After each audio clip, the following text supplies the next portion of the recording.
I'm going to examine for you what it means for a new technology to disrupt an industry. When I was in high school back in the last century, my mom thought it would be a great idea for me to take a typing class. Ugh. The typewriter has greatly influenced the business, commercial, and economic progress of the nation. Today, typewriters enable women and girls to perform military and industrial services as important as those performed by men. I didn't like the idea, but Mom won out, of course. In the typing class, there were typewriters on each of the desks. And if you were really lucky and sat in one of the typewriters in the front row, you were able to get the use of an electric typewriter. Yes, the rest were manual typewriters. We learned about the real carbon copy in the form of 2 sheets of paper with carbon paper in the middle that created 2 copies at once. There was no such thing as a photocopier at that time in history. So now you know how the CC line on emails got its name. Usually those carbon copies went to others that needed a copy of the same memo or letter. I continued to use this skill when people needed reports typed through my early college years, but I soon abandoned the typewriters for the new technology coming. I want to tell you the story of a typewriter making company.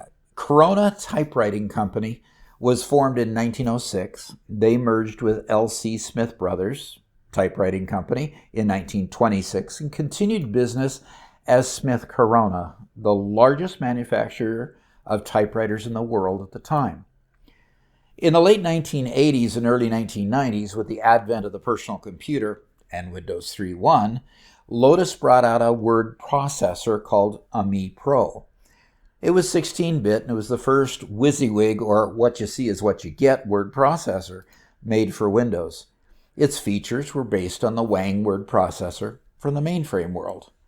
Microsoft followed a year later with Word, and the WordPerfect Corporation brought out a competing word processor. When attached to a printer, these word processors began displacing the typewriter in most offices.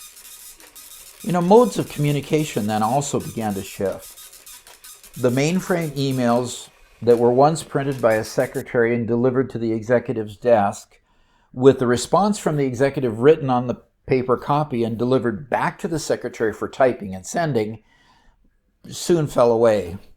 This method eventually was supplanted by other forms of email that were more user-friendly, so an increasing number of people began using email as the normal form of communication. With the more universal adoption of email and the evolution of Microsoft Word for creating other typewritten materials, the companies that made typewriters continued to see their sales erode. After filing bankruptcy twice, Smith Corona emerged from bankruptcy as a thermal paper manufacturer in 2010, abandoning its manufacture of typewriters. Companies that fail to innovate when new trends arrive will be run over by them. Technology will continue to disrupt as it advances. Thanks for watching. If you enjoyed the content that you saw today and would like to help me grow the channel, hover your mouse over my picture to the left and click on subscribe. There are also other videos showing on the screen that you might enjoy.